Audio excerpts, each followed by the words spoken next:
স্বাগত জানাচ্ছি টিবিএন 24 এর নিয়মিত আয়োজন টিবিএন অ্যানালাইসিসে। আজ আমরা কথা বলবো ইমিগ্রেশন নিয়ে এবং আলোচনায় গুরুত্ব পাবে গ্রিন কার্ড পাওয়ার সব থেকে সহজ 4টি উপায়। সেই সাথে সবার জন্য আবাসন সেবা নিশ্চিতের বিষয়টিও থাকছে এবং ভিকটিম রাইটস এই বিষয়গুলো নিয়েও কিন্তু আমরা কথা বলবো। আমার সাথে আলোচনার জন্য অনলাইনে যুক্ত হচ্ছেন আইনজীবী মোহাম্মদ এন মজুমদার। মোহাম্মদ এন মজুমদার, আপনাকে স্বাগত আমাদের আজকের আয়োজনে। সুন্দর উপস্থাপনার জন্য। জি, দর্শক চাইলে আপনারাও যুক্ত হতে পারেন। টেলিভিশনের স্ক্রিনে নাম্বার দেখতে পাচ্ছেন, এই নাম্বারটিতে ফোন করতে পারেন। টিবিএন 24 আমাদের Facebook page already live streaming শুরু হয়ে গেছে, সেখানেও যুক্ত হতে পারেন।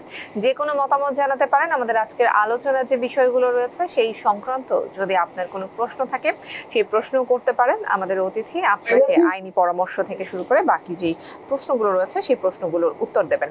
আমরা আলোচনা শুরু করতে চাই। এন মজুমদার, আলোচনার অনেকগুলো বিষয়ের কথা বলছিলাম। গ্রিন কার্ড আমাদের আলোচনায় আজকে প্রাধান্য পাবে। গ্রিন কার্ড পাওয়ার 4টি খুব সহজ উপায়, এই বিষয়টি দিয়ে আমি শুরু করতে চাই। কোন কোন উপায়ে একজন যখন গ্রিন কার্ড চাচ্ছেন তিনি আসলে কোন কোন উপায়গুলো বেছে নিতে পারেন যেটি তার জন্য খুব সহজ হবে? Sure. So yeah, thank you so much for the opportunity. Yes, আজকে অত্যন্ত চমকপ্রদ একটা তথ্য দেব, সেটা হচ্ছে 60টি প্রসেস আছে। এই 60টি প্রসেসে যে কোনো গ্রিন কার্ড পেতে হলে কোনো প্রকার টাকা পয়সাও খরচ হবে না, and this is the very easiest way. Number 1 হচ্ছে, যদি আপনি কোনো ইউএস সিটিজেনকে বিবাহ করেন, বাংলাদেশে যদি বাংলাদেশ থেকে বা বহির্বিশ্বের যে কোনো জায়গা থেকে লিগেলি যদি এসে থাকেন এবং যুক্তরাষ্ট্রের কোনো নাগরিককে বিবাহ করেন, সেক্ষেত্রে আপনি গ্রিন কার্ডের জন্য অ্যাপ্লাই করতে পারেন এবং যুক্তরাষ্ট্র থেকেই অ্যাডজাস্টমেন্ট অফ স্ট্যাটাস অর্থাৎ I-485 ফাইল করে এখানে গ্রিন কার্ড পেতে পারেন। এটা হলো নাম্বার 1 এবং ইজিয়েস্ট ওয়ে। সেকেন্ড হলো ক্রাইম ভিকটিম। যদি আপনি যুক্তরাষ্ট্রে এসে কোনো ক্রাইমের বা অপরাধের শিকার হন, সে অপরাধের তদন্তে, বিচার আইনের শাসন প্রতিষ্ঠায় এবং এই অপরাধীকে ধরে এবং অপরাধীকে শাস্তি বিধান করে যুক্তরাষ্ট্রের আইনের শাসন প্রতিষ্ঠা করার ক্ষেত্রে যদি যুক্তরাষ্ট্রের আইন প্রয়োগকারী সংস্থাকে আপনি সহযোগিতা করে থাকেন এবং পুলিশ ডিপার্টমেন্ট এবং সরকারি সংস্থা যদি সেটা সার্টিফাই করে, সেক্ষেত্রে ক্রাইম ভিকটিম হিসেবেও আপনি গ্রিন কার্ড পেতে পারেন। এটা হলো সেকেন্ড পদ্ধতি। নাম্বার 3 বলবো বাই দি অ্যাক্ট। সেটা হচ্ছে যারা যুক্তরাষ্ট্রে জানুয়ারি 1971 আগে যুক্তরাষ্ট্রে প্রবেশ করেছিলেন, সে আইন এখনো বলবৎ আছে। যদি কেউ থেকে থাকেন এখনো যে এসেছিলেন যুক্তরাষ্ট্রে প্রবেশ করেছেন যে কোনো ভাবে, সড়ক পথে, নৌ পথে, বর্ডার ক্রস করে, যেভাবে এসে থাকেন, জানুয়ারি 1972 আগে যদি প্রবেশ করে থাকেন, তারা এখানে সহজে গ্রিন কার্ড পাবেন। All you have to prove that you came here on or before January 1, 1972। সর্বশেষ হচ্ছে জুবিনাইল গার্ডিয়ানশিপ। জুবিনাইল গার্ডিয়ানশিপ প্রসেসটা হচ্ছে এইরকম, যারা অপ্রাপ্ত বয়স্ক 21 বছরের নিচে, যাদের বয়স, যারা যুক্তরাষ্ট্রে প্রবেশ করেছেন বা কারো মাধ্যমে পিতা মাতার সাথে আসছেন, বর্ডার ক্রস করে আসছেন, আসার পরে ওয়ান অফ দি প্যারেন্টস যদি তাকে নেগলেক্ট বা অ্যাবিউজ করে যুক্তরাষ্ট্রে রেখে চলে যায়, সে abandon child juvenile guardianship state court থেকে গার্ডিয়ানশিপ নেওয়ার পর যুক্তরাষ্ট্র থেকে গ্রিন কার্ড পেতে পারেন। এটা হলো চতুর্থ পদ্ধতি। সো এই পদ্ধতিগুলো অনেকে জানা আছে বা অনেক ল ফার্ম অনেকে জানে, কারণ যুক্তরাষ্ট্র হচ্ছে মেল্টিং পট। এখানে নিউ ইয়র্ক সব প্রগ্রেসিভ স্টেটগুলোতে প্রচুর বাংলাদেশি এভরিডে আসতেছে। আজকে যেটা আমরা বলছি নতুন তথ্য, কালকে এটা পুরান হচ্ছে, কারণ কালকে আবার প্রচুর মানুষ আসতেছে। সেজন্য এই তথ্যগুলা পুনরায় মানুষকে দেওয়া ভেরি ভেরি ইম্পর্টেন্ট বলে আমি মনে করি, যাতে করে যারা শুনে নাই, যারা জানে নাই, তারা যেন সে ওয়াকেফাল হয়। অ্যাগেন 4 ওয়েজ 60 পদ্ধতিতে গ্রিন কার্ড পাবেন বিনা খরচে। সেটা হচ্ছে victim of a crime, married to US citizen, act January 1, 1972, এবং যারা অপ্রাপ্তবয়স্ক পিতা মাতা কর্তৃক পরিত্যক্ত বা অ্যাবান্ডন হয়েছেন, তারা গ্রিন কার্ড পেতে পারেন এই 60 পদ্ধতিতে। ব্যাক টু ইউ, আপনাকে। জি, আমরা চারটি পদ্ধতির কথা শুনলাম। আমি একটু আপনার 2 নাম্বার পদ্ধতিটাকে একটু পয়েন্ট আউট করতে চাই। আমার এই বিষয়ে আসলে বেশ কিছু বিষয় ছিল যেগুলো একটু পরিষ্কার হব। আমার মনে হয় দর্শকরাও এই বিষয়গুলো জানতে চাইবেন। আপনি বলছিলেন যে ভিকটিম অফ ক্রাইম যারা হবেন তাদের জন্য একটা পদ্ধতি হতে পারে গ্রিন কার্ড নেওয়া। সেই ক্ষেত্রে যিনি ভিকটিম তার সাথে যিনি ক্রাইম করবেন তাকেও কি মানে অভিযুক্ত ব্যক্তিকেও কি গ্রিন কার্ডধারী কিংবা সিটিজেন হতে হবে, নাকি যে কোনো ক্ষেত্রেই আসলে সম্ভব? যে কোনো ক্ষেত্রে যদি যুক্তরাষ্ট্রে যেমন ফুড ডেলিভারি দিচ্ছেন, যুক্তরাষ্ট্রে যেমন আপনি কর্মস্থল থেকে রাত্রে 3টে বা 2টে বাসায় ফিরছেন, অথবা কোথাও কোনো কর্মস্থলে কোনো দুর্বৃত্ত কর্তৃক আপনি মারাত্মকভাবে আহত হয়েছেন এবং আহতদেরকে পুলিশ শনাক্ত করেছে, সেখানে আপনি আইডেন্টিফাই করতেছেন ওদেরকে।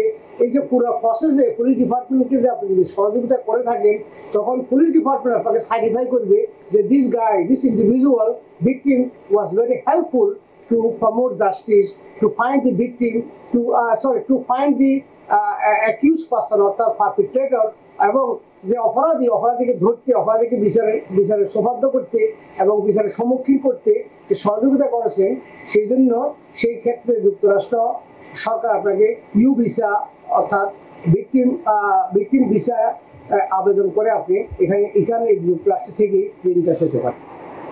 জি, এন মজুমদার, আরেকটা বিষয় একটু জানবো। আপনি বিয়ের মাধ্যমে গ্রিন কার্ড নেয়ার যে বিষয়টি সেটির কথা বলছিলেন। এই ক্ষেত্রে আমরা দেখি যে অনেকেই কিন্তু প্রতারণার শিকার হচ্ছেন। যিনি আসলে গ্রিন কার্ডের জন্য বিয়ে করছেন তিনিও দেখা যায় অনেক সময় শুধুমাত্র গ্রিন কার্ডটাকে সামনে রেখেই আসলে তিনি বিয়ে করেন। আবার অনেক সময় দেখা যায় যে গ্রিন কার্ড আছেন এবং আরেকজনকে গ্রিন কার্ড পাইয়ে দিবেন এই আশ্বাস দিয়ে আসলে টাকার বিনিময়ে বিয়ে কিংবা ডলার এক্সচেঞ্জের বিনিময়ে বিয়ে, এই ধরনের ঘটনাও কিন্তু অহরহ ঘটছে। এই ক্ষেত্রে আসলে পরবর্তীতে ধরা পড়ার একটা শঙ্কা থাকে, সেই ক্ষেত্রে পরবর্তীতে কি ধরনের শাস্তি হতে পারে? Very serious crime. যদি সরকারের কাছে প্রমাণ হয় যে আপনি শুধুমাত্র টাকার বিনিময়ে, অর্থের বিনিময়ে, কোনো ভালোবাসা নাই, এই জন্য বিয়ে করেছেন, সেক্ষেত্রে $250,000 জরিমানা এবং জেল হতে পারে।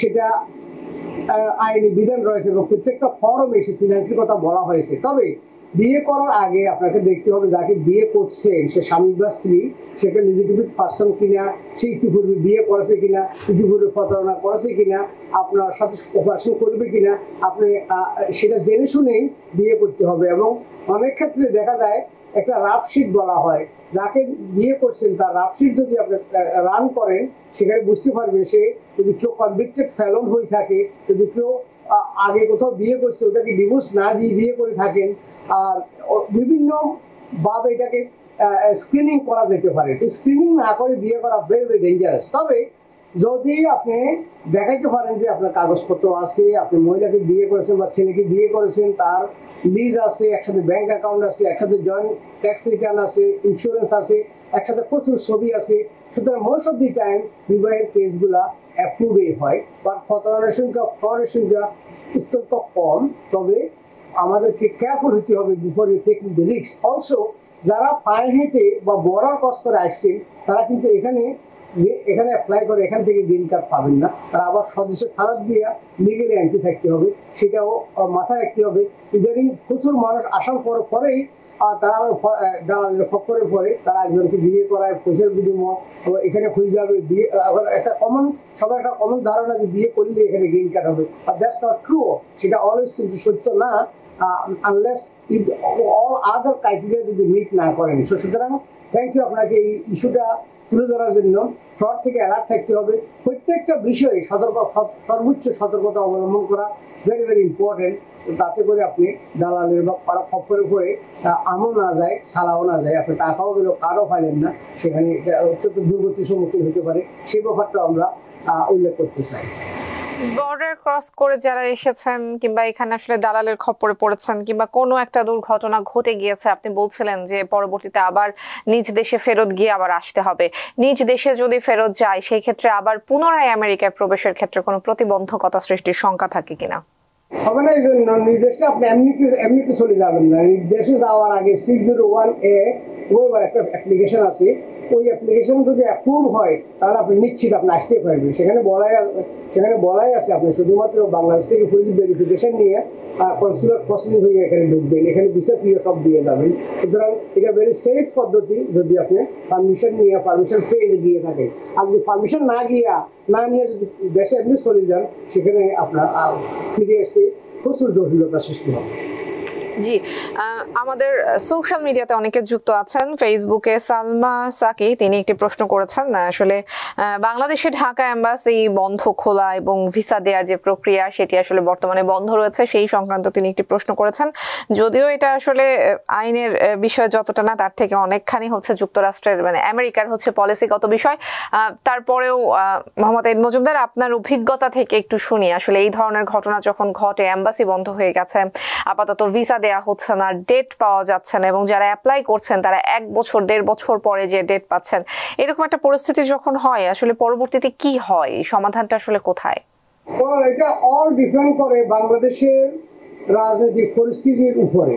বাংলাদেশ পরিস্থিতি যখন শান্ত হবে, অফিস আদালত কাজকর্মের পরিবেশ আসবে, যুক্তরাষ্ট্রের ডিপার্টমেন্ট অফ স্টেট অত্যন্ত ক্লোজলি মনিটরিং করে, কারণ সেফটি ফার্স্ট, পাবলিক সেফটি। মানুষ যদি সেফ না থাকে, সেক্ষেত্রে ভিসার অ্যাপ্লিকেশনের জন্য গিয়ে যদি মানুষ মারা যায়, তার সাথে ভিসা অ্যাপ্লিকেশন জন্য ওই দিন অফিস খোলা না রাখাই যুক্তিসঙ্গত বলে যুক্তরাষ্ট্রের ডিপার্টমেন্ট অফ স্টেট মনে করবে। তো সুতরাং বাংলাদেশে যখন কারফিউ থাকে তখন তো আর এমবাসি খোলা থাকে না। এবং এমনকি সহিংসতার মাত্রা যখন অতিরিক্ত হয়েছিল, যখন ভেরি সিরিয়াসলি এমন অবস্থা ছিল, শত মানুষ এই দেশে চলে এসেছিল, বিভিন্ন দেশ সাইডে চলে এসেছিল। 5ই আগস্টের পূর্বে সপ্তাহখানিক আগে দেশের বিরাজমান অবস্থায় আমরা প্রত্যক্ষ করেছি। এখানে অনেক সাথে ডেলি কথা হয় যে যারা আসছে তারা বলছে তারা অনেকটা অনুমান করছিল যে দেশে একটা ভয়ঙ্কর পরিস্থিতির সৃষ্টি হবে, সরকার পতন হবে, সামথিং সিরিয়াস হবে। সেজন্য বিশেষ করে যারা সরকারপন্থী ছিল, তাদের দলীয় কর্মী বাহিনী ছিল, এদের অনেকেই এবং সাধারণ পাবলিকও ভয়ে, অত্যাচারের ভয়ে বা কোনো সহিংসতার ভয়ে দেশ ত্যাগ করেছিল। তো ওই সময় department of state daily, US embassy daily আমাদেরকে ইমেল দিত যে আজকে কালকে এই জন্য অফিস বন্ধ, কালকে সহিংসতার আশঙ্কা আছে, এই পরশু সংসদ ঘেরাও, এরপর দিন গণভবন ঘেরাও। এই ধরনের কার্যক্রম চলাকালীন এমবাসি বন্ধ ছিল, বর্তমানে প্রক্রিয়া বন্ধ আছে। তবে যাদের ইন্টারভিউ ছিল তারা প্রত্যেকে কিন্তু আবার পুনরায় রিস্কেডিউলিং ডেট পাচ্ছেন, এবং যারা পান নাই তারাও পাবেন। সুতরাং এটা শঙ্কার কিছু নেই। যদি আপনার লয়ার থাকে, লয়ারের কাছে আপনার ইমেল আসবে। যদি লয়ার না থাকে, আপনার ইমেল যদি দেওয়া থাকে যেটা, সেই ইমেল আসবে। এবং অনেকে বলছে তারা টেক্সট মেসেজ পাচ্ছে এমবাসি থেকে যে আপনার ডেট চেঞ্জ হয়েছে। সুতরাং ডেট পাবেন। আনফর্চুনেটলি এটা আমরাও দুঃখিত, আমরাও লজ্জিত, আমরাও বিব্রত, কারণ আমাদের দেশের এই পরিস্থিতির কারণে অনেক ইমিগ্রেন্ট কমিউনিটি ক্ষতিগ্রস্ত হচ্ছে, এবং আমরাও ক্ষতিগ্রস্ত হচ্ছি। আমরা ক্ষতিগ্রস্ত হচ্ছি এই জন্য আমরা ক্লায়েন্টদেরকে সার্ভিস দিতে পারছি না, এবং তাদের কাঙ্ক্ষিত ইন্টারভিউ গুলো হচ্ছে না, তাদের ইমিগ্রেন্ট লোকগুলো আসতে পারছে না। মানুষ অনেক দিন, অনেকে 12 বছর থেকে 15 বছর পর্যন্ত ওয়েট করতেছে। সেই ওয়েটের পরে যখন ইন্টারভিউ ডেট পাইছে, সেটা দেশের পলিটিক্যাল টার্মোইলের কারণে চেঞ্জ হয়ে গেছে বা ডেট আবার আসবে। এখন অপেক্ষা করা ছাড়া কোনো উপায় নেই। আমি গত 35 ইয়ার বিভিন্ন সময় দেখছি এইগুলো একসময় পরিস্থিতি শান্ত হবে, ওই আবার এমবাসি খুলবে। যুক্তরাষ্ট্র always looking for the best interest of the people, গণমানুষের কল্যাণে যুক্তরাষ্ট্র সবসময় কাজ করবে, এই আমার বিশ্বাস। জি, আমরা দর্শকদের প্রশ্নগুলো নিতে চাই।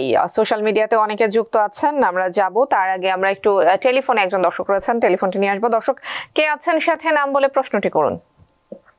জি, আসসালামু আলাইকুম। হোসেন বলছিলাম থেকে। জি, ওয়ালাইকুম আসসালাম, বলুন।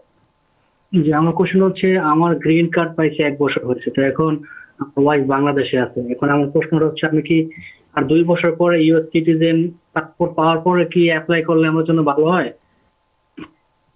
জি, N Majumdar. It's a very good question. আপনি যেহেতু গ্রিন কার্ডধারী এখন, এবং একজন গ্রিন কার্ডধারী তার স্বামী বা স্ত্রীকে অ্যাপ্লাই করতে পারে, তারা অপ্রাপ্তবয়স্ক বাচ্চাদের অ্যাপ্লাই করতে পারে। সুতরাং আমি স্ট্রংলি এনকারেজ করবো আপনাকে file as soon as possible. কারণ হচ্ছে ফার্স্ট অফ অল আপনার সিটিজেনশিপ পাবেন এরকম গ্যারান্টি কেউ দিতে পারে না। অনেক সময় সিটিজেনশিপ অ্যাপ্লিকেশনের সময় ডিলে হয়, অনেক সময় আবার ইন্টারভিউ হয়, আবার ডিনাই করে, ডিলে হয়ে যেতে পারে।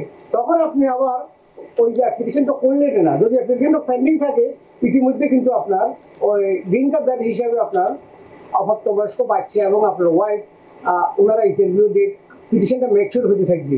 তবে ধরুন এখন গ্রিন কার্ড দিয়ে অ্যাপ্লাই করলেন, 2 বছর পর আপনি সিটিজেন হলেন, তখন ইমিডিয়েটলি আপনি শুধুমাত্র সিটিজেনশিপ অ্যাপ্লিকেশনটা পাঠিয়ে দিলে পিটিশনটা আপগ্রেড হয়ে যাবে। সুতরাং আপনি অ্যাপ্লাই এখনই করতে পারেন এবং সিটিজেন যখন হবেন তখন সেটা অ্যাপ্লিকেশনটাকে আপগ্রেড করতে পারবেন, কোনো ফি লাগবে না।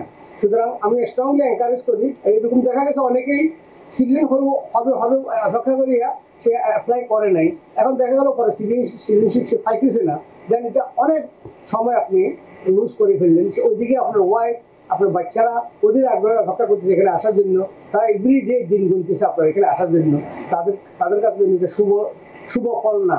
আর যখন আপনি এখন অ্যাপ্লাই করবেন, অ্যাপ্লিকেশনের রিসিপ্ট নোটিশ থাকবে, এটা বাংলাদেশে যখন পাঠাবেন তারা খুশি হবে যে হ্যাঁ আমার অ্যাপ্লিকেশন করা আছে। আপনি যদি বলেন যে করি নাই পরে করবো, তারা হতাশায় ভুগবে। আমি স্ট্রংলি এনকারেজ করি file your application as soon as possible. জি, আরো একটি টেলিফোন নিয়ে আসবো। দর্শক কে আছেন সাথে, নাম বলে প্রশ্নটি করুন। জি, আসসালামু আলাইকুম। জি, ওয়ালাইকুম আসসালাম। আমার নাম ফারহানা ইসলাম। আমি হচ্ছে গিয়ে অ্যাসাইলাম উইন করেছি। হ্যাঁ, তো দেন আমি কি করলাম, আপনার হচ্ছে কি গ্রিন কার্ড অ্যাপ্লাই করেছি, আমি এটা নিজে নিজে করে ফেলেছি। হ্যাঁ, তো এটা অলরেডি 7 মাস হয়ে গেছে। তো 7 মাস পরে কি করলো, গত পরশুদিন আমার কি করলো, পেপারটা ব্যাক আসছে। আসার পর ওরা বলতেছে কি যে আমার ওখানে কিছু মিসিং আছে। তো মিসিং আছে, তো আমার খালি একটা কোশ্চেন যে আমি যদি এখন আবার এই জিনিসটা করি, তাহলে পরে ওনারা যে আমার কাছ থেকে ইউএসআইএস যে আমার কাছ থেকে টাকাটা নিল আমার কাছ থেকে, তাহলে ওই জিনিসটাকে আমাকে আবার টাকাটা পে করতে হবে? জি, এন মজুমদার। এটা আপনার ফিডব্যাক বল, যদি এন্টার প্যাকেজ ফেরত দিয়ে থাকে, কোনো রিসিপ্ট নোটিশ জেনারেট না করে থাকে, তাহলে আপনি পুনরায় ফাইল করতে কোনো ফি লাগবে না, আগের চেকটা দিয়ে করতে পারবেন যদি চেকটা ফেরত আসছে কিনা। যদি ফেরত না দিয়ে থাকে, that means action was taken, তারা অ্যাকশন নিয়েছে। প্রত্যেকটা ফর্মে লেখা থাকে আপনার কেস হোক বা না হোক, আমরা বাংলা ভাষায় আমরা একটা কথা করি, আপনি বৃষ্টি যারা দুদকে যান, ওই আপনার মোংলার খরাকি দিতে হবে, বিষয়টা অনেকটা ওই রকমই। আপনি যখন অ্যাপ্লাই করছেন, অ্যাপ্লিকেশন ফি বাজেয়াপ্ত, যদি আনলেস এন্টার প্যাকেজ যদি ফেরত না দিয়ে থাকে। সুতরাং আবার এক্ষেত্রে এই প্রসঙ্গে আমি একটুখানি বলি, অ্যাডজাস্টমেন্ট অফ স্ট্যাটাস অর্থাৎ green card application is serious petition. এই গ্রিন কার্ড অ্যাপ্লিকেশনের মাধ্যমে আপনি গ্রিন কার্ড পাচ্ছেন। এই পিটিশনটা অনেক ক্ষেত্রে দেখা যায়, আমাদের এখানে যখন নিউ লোকেরা ল স্কুল গ্রাজুয়েট হয়ে আসে, অ্যাটর্নি হয়েছে বা হবে, তাদেরকেও ট্রেনিং দিতে হয় অ্যাপ্লিকেশন করার জন্য। It's little bit tricky. এখন আপনি নিজে উইদাউট ট্রেনিং যদি তারা ফাইল করে, মোস্ট অফ দ্য টাইম এটা ভুল হয়। আনলেস আপনি ওই ফর্মের প্রত্যেকটা ফর্মে একটা আমার ইনস্ট্রাকশন শিট থাকে, ওই ইনস্ট্রাকশন শিটে বলা আছে প্রত্যেকটা কলাম কিভাবে ফিল আপ করবে। এটা সিরিয়াসলি না করিয়ে যদি আপনি একটা কলাম যদি ইয়েসের জায়গায় নো করেন, যেমন আপনাকে এখানে একটা কোশ্চেন লেখা থাকে, have you ever been persecuted. এই পারসিকিউটেড শব্দের অর্থ হলো আপনি কখনো নিপীড়িত হয়েছিলেন কিনা। তা আপনি বলছিলেন নো, এখানে বললেন নো, অথচ অ্যাসাইলাম ফাইলের সময় নির্যাতন নিপীড়িত ব্যক্তি হিসেবে কিন্তু আপনি গ্রিন কার্ড পাইছেন। ওই কোশ্চেনটা না বুঝিয়েই আপনি সেখানে উত্তর দিয়েছেন। আচ্ছা, আরেকটা হলো are you in any immigration proceeding. তো আপনি বললেন যে ইয়েস। প্রসিডিং শব্দের অর্থ হলো কোনো কোর্ট প্রসিডিং এ আছেন কিনা। তো ওই এখানে উত্তরটা হবে নো, কোর্ট প্রসিডিং না, কারণ কোর্ট প্রসিডিং এ থাকলে কিন্তু আপনি অ্যাপ্লাই করতে পারবেন না, বুঝছি? তো সেখানে আপনি যদি ইয়েস বলেন, সেই ক্ষেত্রে কিন্তু বিগ প্রবলেম। তখন বলবে যে হোয়াট প্রসিডিং ইউ আর আজ ফর, আপনি জানেন না প্রসিডিং শব্দের অর্থ কি। So be careful. আমার অ্যাডভাইস হবে আপনার এইটা আপনি নিজে নিজে অ্যাপ্লাই করিয়েন না। এমনি কয়েকটা টাকা খরচ হইলেও there is a lot of lawyer they will do it. অথচ lot of non profit, lot of pro bono organization আছে, তারা ফ্রিও করে দেয়। এই জন্য কোনো হেল্প নেবেন, কারণ নিজে করতে গেলে it's very dangerous. It's like a serious surgery আপনি নিজে করার চেষ্টা করতেছেন। যদি এটা I130 হইতো, অ্যাপ্লিকেশন ফর এলিয়েন বা ওয়াইফ বা হাজবেন্ডকে দেশ থেকে আনবেন, এটা সিম্পল ফর্ম। এটা তো সিম্পল এখন রাখে নাই, আগে ছিল 2 পৃষ্ঠা, এখন হচ্ছে 11 পৃষ্ঠা। সো মেনি ইনফরমেশন চাওয়া হয় এবং এটা মাল্টিপল চয়েস কোশ্চেনগুলো যদি আপনি ঠিকভাবে উত্তর না দেন, এটা দেখা গেল ওই পিটিশনটা আপনার $675 ফি নিয়ে বসে গেছে, 6 বছর পরে বলতেছে তোমার অ্যাপ্লিকেশন ডিফেক্টিভ, তখন আবার অ্যাপ্লাই করে আরো 6 বছর লাগবে। সুতরাং be careful everybody filing any petition. যদি আপনি 100% শিওর না হন, এটা বেটার হবে কোনো প্রফেশনাল হেল্প নেওয়া। Thank you. জি, আরো একটি টেলিফোন নিয়ে আসবো। দর্শক কে আছেন সাথে, নাম বলে প্রশ্ন করুন। হ্যাঁ, আসসালামু আলাইকুম। আমি রুমা বলছিলাম লং আইল্যান্ড থেকে। আমি আমার বোনকে অ্যাপ্লাই করেছিলাম 2007 জানুয়ারি। তো আমি ডকুমেন্টারি কোয়ালিফাই হয়েছি 2022 September. That means almost 2 years ago. তো এখনো পর্যন্ত আমার বোনকে ইন্টারভিউ কল করেনি এবং আমি 60 ডেজের যে ইমেলটা এটা আমি পাচ্ছি 7 দিন পর পর। কিন্তু আমার পরিচিত একজন তার বোনকে অ্যাপ্লাই করেছে 2007 মে, তার বোন চলে আসছে অলমোস্ট 6 মাস হলো, কিন্তু আমার বোনের তো কোনো আওয়াজ হলো না। বর্তমানে কোন মানে ডকুমেন্টারি কোয়ালিফাই চলছে, কোন মাস এবং কোন ইয়ার, ভাইয়া যদি একটু বলতেন। যারা 2020 তে যারা ডকুমেন্টারি কোয়ালিফাই করছে তাদেরগুলা দেখতেছে। আমার এখানে আরেকটা প্রবলেম হয়েছে কি, অনেক ক্ষেত্রে আগেরটা ফিজিটা আগে হয় এই কারণে, কারণ যে এক একটা কেস লোড একটা কেস ওয়ার্কার কাছে অ্যাসাইন করা হয়। কোনো কেস ওয়ার্কার ভেরি কুইক, তার কেস লোড কম। যেমন ফ্রেশলি নিউলি যারা কলেজ ফিনিশ করে আসছে, নতুন জব পাইছে, তার কাছে ফাইল যখন অ্যাসাইন করা হয় একটা অনেক কম ফাইল। আরেকজন আমাদের মতো বয়স্ক হয়তো 60 ইয়ার ওল্ড, 30 ইয়ার পর্যন্ত কাজ করতেছে ডিপার্টমেন্ট, তার এখানে ফাইল স্টুক করে আছে, ওর disposal rate is very very low. So এই জন্য দেখা যায় একসাথে অ্যাপ্লাই করলেন, আমার এখানে একজনে করছি, আরেকজনে করছি, ওই দুই অফিসার অ্যাসাইলেম ওই রকম, কারো অ্যাপ্লিকেশন দেখা গেল 3 বছর রাখতেছে, কারটা 6 বছর পরে রাখতেছে। তো এটা ইমিগ্রেশনের সবচেয়ে, যুক্তরাষ্ট্রের বিভিন্ন ডিপার্টমেন্টের ভিতরে ইমিগ্রেশনটা সবচেয়ে ডিসঅর্গানাইজ, কারণ ইমিগ্রেশনটাকে ঢের সাজাতে হবে। Too many application, too little resources, অনেক অ্যাপ্লিকেশন, কম অফিসারের সংখ্যা অনেক কম, এবং এটা এখানে প্রচুর রিসোর্সের প্রয়োজন। এটাকে বলে ঢেলে সাজানো ছাড়া এটার গতি সঞ্চার করা দুরূহ হয়ে যাবে। জি, আরো একটি টেলিফোন নিয়ে আসবো। দর্শক কে আছেন সাথে, নাম বলে প্রশ্ন করুন। হ্যালো, জি আসসালামু আলাইকুম। জি, ওয়ালাইকুম আসসালাম। জি, আমি নওশিন বলছিলাম। আমার একটা প্রশ্ন ছিল যে যদি কেউ বিয়ে করে নিয়ে আসে কাউকে, এখন সে যদি চিটেড হয়, ধরেন থাকলো না বা শুধু গ্রিন কার্ডের জন্যই বিয়ে করে আসলো, কিন্তু সে ব্যক্তিটা জানে না, এখন সেক্ষেত্রে তাকে মানে ধরেন পানিশ করার ওয়েটা কি বা ডিপোর্টেশন করার ওয়েটা কি? কারণ সে যেহেতু একজনের সাথে করেছে, এরকম তো হাজার হাজার ঘটনা হয়তো ঘটছে। আমরা হয়তো বাঙালি কমিউনিটিতে আমাদের নিজেদের মান সম্মানের কারণে হয়তো বলতে পারছি না। এই আফাকে অনেক ধন্যবাদ জানাই, কারণ এই বিষয় নিয়ে একদিন কথা বলা দরকার আছে। এটাকে বলা হয় গ্রিন কার্ড রিভোকেশন প্রসেস। যদি আপনি প্রমাণ করতে পারেন যে আপনি যে হাজবেন্ডকে বাংলাদেশ থেকে নিয়ে আসছেন বা ওয়াইফকে নিয়ে আসছেন, সে ওয়াইফের মূল উদ্দেশ্য ছিল এখানে শুধু গ্রিন কার্ড পাওয়ার জন্য আসছে, আপনার সাথে ভাঙ করছে, আপনার সাথে থাকছে, আপনাকে ভালোবাসি, অনেক কিছু বলছে, বাট ভিতরে কিন্তু আরেক প্রেমিকের সাথে কিন্তু আবদ্ধ আসেনি। ওই প্রেমিকাকে বলে দিয়েছে, প্রেমিকা হয়তো আপনার বাইসিডং, প্রেমিকা থাকে রাজশাহী, ওর সাথে ডেলি সাইডে আপনি টেক্সট মেসেজিং চলতেছে, বলছেন যে ঠিক আছে আমি শুধু যাইনি, আমি একটা গ্রিন কার্ড ওখানে যাওয়ার পরে তোমাকে ওরে ডিভোর্স দিয়ে তোমাকে নিব। এই ধরনের যদি প্রমাণ থেকে থাকে, অথবা যদি এখানে আসার পর দেখা গেল গ্রিন কার্ডটা আসছে, গ্রিন কার্ড আসার পরের দিন অনেকে দেখা যায় গ্রিন কার্ড পাওয়ার পরেই সে আটলান্টিক সিটি চলে গেছে, এখানে এই ঘরে আর থাকে না, এই খবর আমরা ডেলি পাইতেছি। আবার দেখা গেছে এখানে আসার পরে আসে গ্রিন কার্ড যখন আসছে, আসার পর একটা অজুহাত সৃষ্টি করি সেখানে ঘর থেকে চলে গেছে। সেই ক্ষেত্রে প্রসিডিউর হচ্ছে আপনাকে প্রমাণ করতে হবে যে ব্যক্তি গ্রিন কার্ড নিয়ে ভাইছে তার সোল এবং একমাত্র উদ্দেশ্য ছিল to get the green card, not to love, not to create procreation, অর্থাৎ not to make a family। তার একমাত্র উদ্দেশ্য ছিল এখানে বিয়ে করে গ্রিন কার্ড পাওয়া। সেক্ষেত্রে আপনি যদি সেটা গভর্নমেন্টকে জানাতে পারেন, গভর্নমেন্ট ক্যান ইনভেস্টিগেট ইট এবং তাকে রিভোকেশন প্রসেসে প্রসিডিং করতে পারে।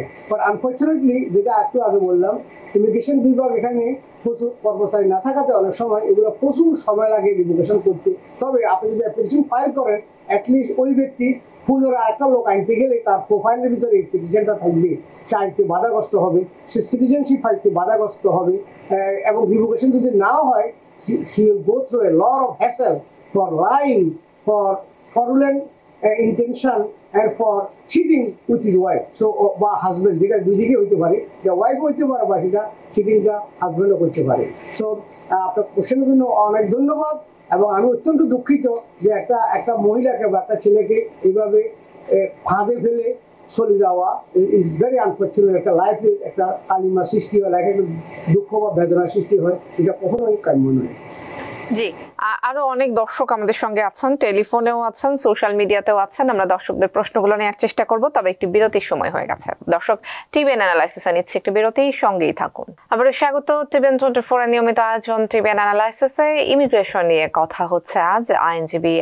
আইনজীবী মোহাম্মদ এন মজুমদার আমাদের সাথে অনলাইনে যুক্ত আছেন। আমাদের আলোচনায় আজকে গুরুত্ব পাচ্ছে গ্রিন কার্ড পাওয়ার সব থেকে সহজ যে পদ্ধতি, সেই পদ্ধতিগুলো, সেই সাথে ভিকটিম রাইটস এবং সবার জন্য আবাসন সেবা নিশ্চিত করা, এই বিষয়গুলো।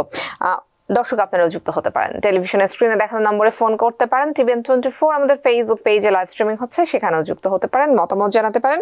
আমাদের যে বিষয় নিয়ে আলোচনা হচ্ছে সেই বিষয় সংক্রান্ত আপনার যে কোনো প্রশ্ন আপনি করতে পারেন। সৈয়দ আমিনুর আমাদের সঙ্গে যুক্ত হয়েছেন ফেসবুকে। তিনি বলছেন যে তার বাচ্চার জন্য তিনি 130 অ্যাপ্লাই করেছেন ডিসেম্বর 2021-এ, কিন্তু এখন পর্যন্ত কোনো অ্যাপ্রুভাল লেটার তিনি পাননি। তিনি একজন গ্রিন কার্ড হোল্ডার। আসলে পরবর্তীতে কি করণীয়, এন মজুমদার? শিওর। সো যেহেতু আপনার I-130 অ্যাপ্লাই করেছেন, রিসিপ্ট নোটিশ পেয়েছেন, প্রত্যেক রিসিপ্ট নোটিশের টপ লেফট হ্যান্ড সাইডে কেস নাম্বার থাকে, তিনটা লেটার, তারপর নাম্বারগুলা। ওইটা আপনার www.uscis.gov, ওখানে গিয়ে দেখবেন, একটু স্ক্রল আপ করলে পাবেন কেস স্ট্যাটাস অনলাইন। সেখানে দেখতে পারেন যে আপনার কেসটা অ্যাপ্রুভ হয়েছে কিনা, অ্যাপ্রুভ না হলে কোনো RFE অর্থাৎ রিকোয়েস্ট ফর ফার্দার রিভিউ, অন্য কোনো ডকুমেন্ট চেয়েছে কিনা, বা ওটা কোন সার্ভিস সেন্টারে আছে, সব তথ্য আপনি জানতে পারবেন।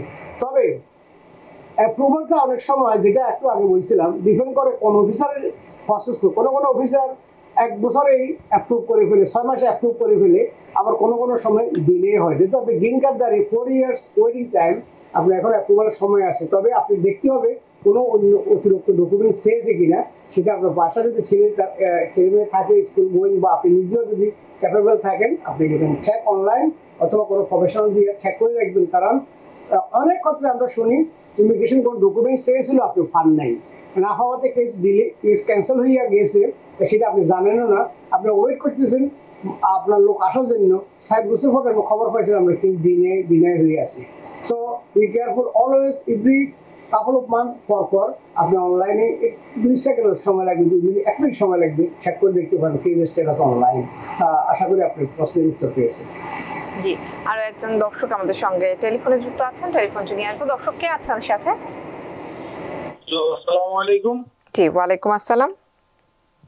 জি, আমার একটা প্রশ্ন, এই এখন বাংলাদেশের অবস্থান তো চেঞ্জ হয়েছে, পলিটিক্যাল অবস্থা। আমি একজন অ্যাপ্লিকেশন করছিলাম এখানে।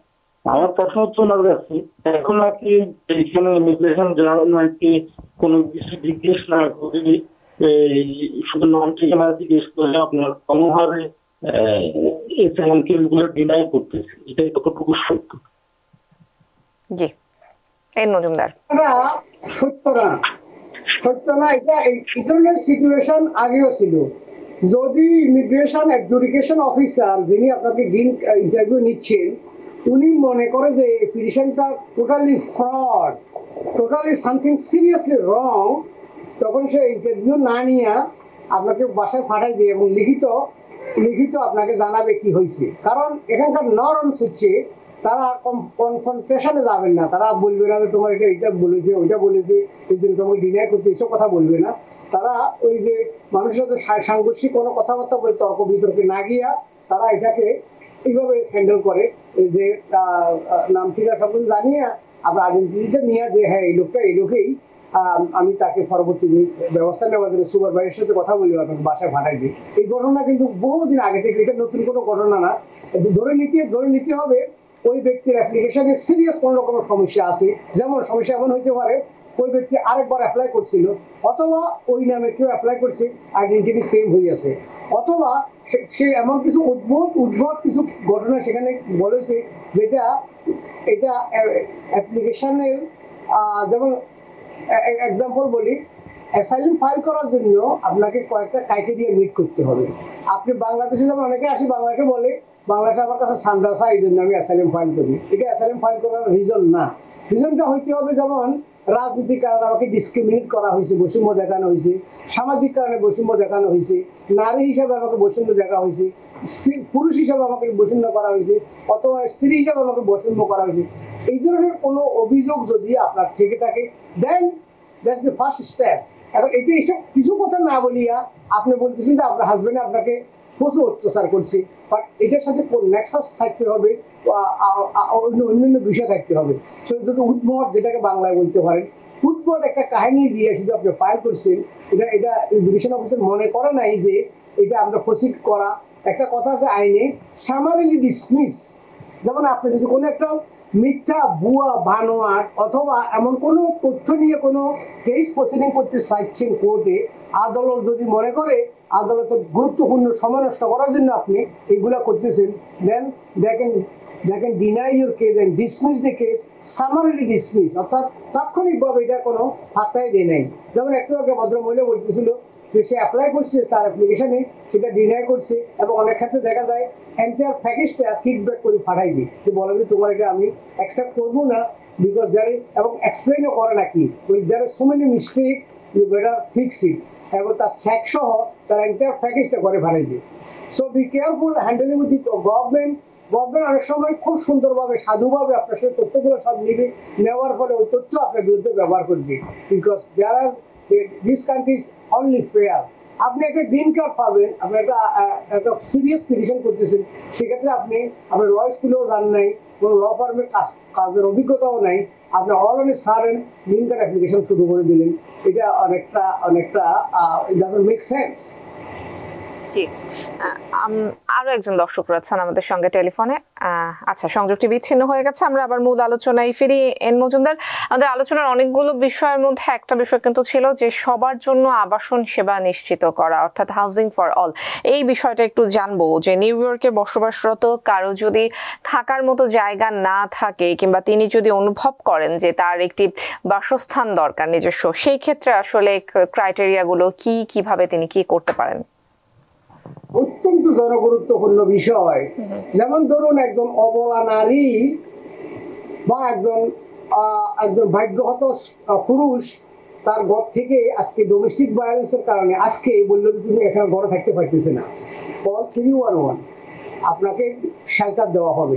শেল্টার মধ্যে অর্থ ইউনিয়ন অনেকের ধারণা আরে শেল্টারে গেলে সেখানে মানুষ আমাকে মদ খাওয়ার লোক আছে, খারাপ লোক আছে।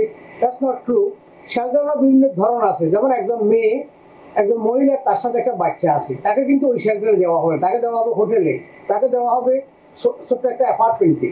সরকারের এই ব্যবস্থা আছে। সুতরাং আপনাকে, যদি আপনি রিয়েলি ডোমেস্টিক ভায়োলেন্সের শিকার হন অথবা কোনো নির্যাতনের শিকার হন কোনো প্রকারে, অথবা যেমন ঘর জ্বলে গেছে বা ঘরে থাকার মতো কোনো অবস্থা নাই, সেক্ষেত্রে ইমার্জেন্সি হাউজিং আছে, সেটা হলো একটা। সেকেন্ড ক্যাটাগরি আমি বলবো যারা অনগোয়িং প্রসেস, চলমান প্রসেস, সেটা হলো সেকশন 8। সেকশন 8 হলো একটা হাউজিং প্রসেস। এখানে হাজার ইউনিট আছে, যেখানে আপনি আপনার ইনকাম অনুসারে, আমি ধরুন এইভাবে বলি, আপনার বেতন হলো সপ্তাহে $700। তো সপ্তাহে $700 হলে আপনি প্রায় $120 হলে আপনার রেন্ট হবে, কারণ রেন্ট নিয়োগ সিটি ধরা হয় 1/3, যেটা ইনকামের এক তৃতীয়াংশ আপনি দিতে পারবেন।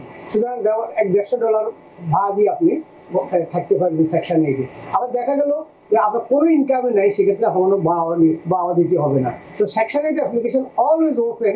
আবার এটা প্রায়োরিটি বেসিস। যারা ভিকটিম অফ ডোমেস্টিক ভায়োলেন্স, যারা ফেসিং দি ইভিকশন, অর্থাৎ পয়সা ব্যয় করতে পারেন, এই জন্য ল্যান্ডলর্ড আপনাকে ইভিকশন দিচ্ছে, সেক্ষেত্রে ইভিক্টেড মানুষকে তাৎক্ষণিক সুবিধা দেওয়ার জন্য সেকশন 8 দিয়ে থাকে। অন্যান্য যারা ইনকাম বেস কম আয়ের লোক তাদের জন্য একটু সময় লাগে, এটা হলো সেকশন 8। আবার অনেক একটা পদ্ধতি এখানে চালু হয়েছে এখন রিসেন্টলি, এবং কিছুদিন আগে এটা রেজাল্ট এখন সবাই লেটার পাওয়া শুরু করছেন, জুলাইতে সেটা অ্যাপ্লিকেশন নিয়েছিল। Voucher, housing voucher program. Housing voucher প্রোগ্রামটা হচ্ছে এরকম, যেমন আপনি কোনো সরকারি বিল্ডিং গুলোতে আপনি থাকতে চান না, থাকার মতো অবস্থা নাই, এবং সরকারেরও অনেক সময় এনাফ জায়গা নাই, তখন আপনাদের ফর এক্সাম্পল এক বেডরুমের ঘরের জন্য $1500 বাউচার দিবে। ওই বাউচারটা ব্যবহার করে আপনি যে কোনো জায়গায় কুইন্স ভিলেজে বা ব্রঞ্জে যেখানে থাকতে চান সেখানে আপনি এটা ব্যবহার করতে পারবেন, এবং ইদানিং এটা সিটির বাইরে গেলে সেখানে ওই বাউচারটা ব্যবহার করতে পারবেন। এটা আরেকটা পদ্ধতি। আরেকটা পদ্ধতি হচ্ছে অ্যাফোর্ডেবল হাউজিং। মাথা রাখবেন, অ্যাফোর্ডেবল হাউজিং গুলা প্রাইভেট কোম্পানিগুলো ডেভেলপ করে। যেমন একজন মিলিয়নিয়ার সে 1000 ইউনিটের একটা বিল্ডিং বানাবে, ওই বিল্ডিং বানাইতে গিয়ে সেখানে সে একটা 1/3 3/1 অ্যাপার্টমেন্ট দিবে দরিদ্র হতদরিদ্র মানুষের জন্য ইনকাম বেস, আবার একটা দিবে ফেয়ার মার্কেট ভ্যালু, আরেকটা দিবে যেমন সেই জন্য একই বিল্ডিং এ কারোর জন্য এক বেডরুমের গড় ভাড়া হবে $2200, আর সেকেন্ড ডোর নেক্সট ডোরে একই বিল্ডিং এ আরেকজনের অ্যাপার্টমেন্টের জন্য ভাড়া হবে মাত্র $200, কারণ সে পাবে ওই একজন পাবে মার্কেট রেট, একজন পাবে ইনকাম বেস, তার লো ইনকাম হিসাবে সে পাবে। সুতরাং that's the best way to get the housing. Downtown ম্যানহাটনে একটা রিয়েল স্টোরি, যে ডাউনটাউন ম্যানহাটনে আমাদের ভদ্রলোকের বাসায় গেলাম, দেখি যে বাসাগুলো সাধারণত ভাড়া হলো $10,000 পার মান্থ, 2 বেডরুমের অ্যাপার্টমেন্ট $10,000। তো আমি তো তাজ্জব যে আপনি $10,000 বাসা দিয়ে কিভাবে থাকেন, বলে যে না আমার এখানে ভাড়া মাত্র 800, কারণ ওই সেই বিশেষ কোটায় সে ইনকাম বেসে সে কোয়ালিফাই করছে। বা আরেকজন যারা ফেয়ার মার্কেট ভ্যালু, যারা ইনকাম বেশি, যারা ফেয়ার মার্কেট ভ্যালু কেনেন তারা কিন্তু $10,000 দিয়ে থাকছে। রিসেন্টলি গভর্নর প্রেস কনফারেন্সে আমি ছিলাম, গত মে গভর্নর কেটি হুকুর প্রেস কনফারেন্স দিয়ে বলছে, সেখানে ওয়ার্ল্ড ট্রেড সেন্টারের পাশে সুরঙ্গ অট্টালিকার বই উঠতেছে, ওই বিল্ডিং এও প্রায় 300 অ্যাপার্টমেন্ট থাকবে ইনকাম বেসড, অর্থাৎ দরিদ্র হতদরিদ্র নিরীহ মানুষ যারা ওয়ার্ল্ড ট্রেড সেন্টারের আশেপাশে ছিলেন, আশেপাশে বসবাস করছেন ওয়ার্ল্ড ট্রেড সেন্টার ডেস্ট্রয় হওয়ার সময়, তাদেরকে প্রেফারেন্স দেওয়া হবে। যেমন ফর এক্সাম্পল সেখানে এক বেডরুমের বাসার রেন্ট হবে $12,000 পার মান্থ, $12,000, বাট ওই যে স্থানীয় লোকদের জন্য যারা ভিক্টিমাইজ হয়েছে বা যারা লো ইনকাম বেসড লটারিতে যারা টিকবে তাদের জন্য বাড়া হবে হয়তো $700 per month. So there are so many opportunity, এক একটা opportunity cover one type of people. One, যারা ডেস্টিটিউট দরিদ্র হতদরিদ্র তাদের জন্য একটা, যারা পয়সাওয়ালা তাদের জন্য একটা, যারা লো ইনকাম তাদের জন্য একটা, যারা মোডারেট ইনকাম তাদের জন্য একটা, because we are living the best city in the world, যেটা famous city in the world. By the way, New York city is one of the richest city, most rich billionaire live in New York. New York সিটিতে সারা যুক্তরাষ্ট্রের, সারা ওয়ার্ল্ডের সবচেয়ে বেশি billionaire হলো যুক্তরাষ্ট্রে, এবং সারা যুক্তরাষ্ট্রের সবচেয়ে বেশি বিলিয়নিয়ার হলো নিউ ইয়র্কে। আর হোমলেসের সংখ্যাও কিন্তু নিউ ইয়র্কে বেশি, কারণ this is very diverse city. So আমরা we have to keep our eye open. There are so much opportunity passing by, we are not looking to it. So এই জন্য বিভিন্ন আমার অফিসে, বাই দ্য ওয়ে আমি এটা বলতেছি, আমরা অলওয়েজ সেকশন 8 হেল্প করে থাকি, করে থাকি from 2005, and many people getting the benefit out of it. Thank you. জি, আমরা একদম শেষ পর্যায়ে চলে এসেছি। একজন দর্শক রয়েছেন টেলিফোনে, আমরা এই টেলিফোনটা নিয়ে শেষ করব। দর্শক কে আছেন সাথে? আসসালামু আলাইকুম আপু, আমার একটা প্রশ্ন ছিল ভাইয়ার প্রতি, যে বর্তমানে ঢাকা ইউএস এমবাসি কোন বছর আর কোন মাসে ডকুমেন্টারি কোয়ালিফায়ার ইন্টারভিউ কল করছে, যদি ভাইয়া বলতেন অনেক উপকৃত হতাম। ধন্যবাদ। জি, এন মজুমদার।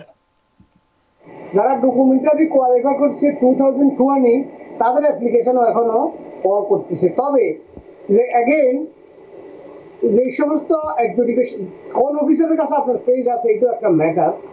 অনেক ক্ষেত্রে যে সমস্ত অফিসারের কাছে লাইট কেস লোড তারা কুইকলি ডাকে।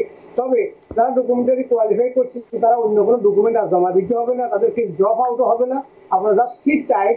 আর এই ক্ষেত্রে আমি বলি রাখি, যদি কোনো রকমের এক্সপেডিয়েটেড প্রসেসের কারণ হয়ে থাকে, অর্থাৎ পিটিশনার বা beneficiary seriously ill financial difficulty আর age out হয়ে যাচ্ছে, এই ধরনের সিচুয়েশন থাকলে you can try to do the expedited process. Expedite process prove হলে 2 সপ্তাহের ভিতরে আপনি অ্যাপয়েন্টমেন্ট পাবেন। জি, আমরা একদম শেষ পর্যায়ে চলে এসেছি। মোহাম্মদ আইন মজুমদার, অসংখ্য ধন্যবাদ আজকে সময় দেওয়ার জন্য। আপনাকে অসংখ্য ধন্যবাদ, এবং আমি সো হ্যাপি দ্যাট আমরা অত্যন্ত গুরুত্বপূর্ণ তথ্য জনগণকে দিতে পেরেছি। Please share it, sharing is caring. যত বেশি শেয়ার করবেন অন্যরাও দেখার সুযোগ পাবে। ভালো থাকবেন, থেকে শুভরাত্রি সবাইকে। জি নিশ্চয়ই, শুভরাত্রি জানাবো দর্শকদেরকে আমার পক্ষ থেকেও। টিভিএন 24 এর অ্যানালাইসিস প্রোগ্রামে এই ছিল এখনকার মতো। টিভিএন 24 এর সঙ্গেই থাকুন সবসময়।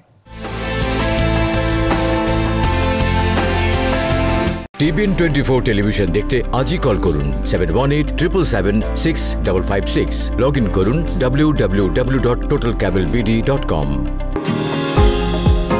নিউ ইয়র্ক থেকে সম্প্রচারিত টিভিএন 24 টেলিভিশন বিশ্বজুড়ে বাঙালির কণ্ঠস্বর।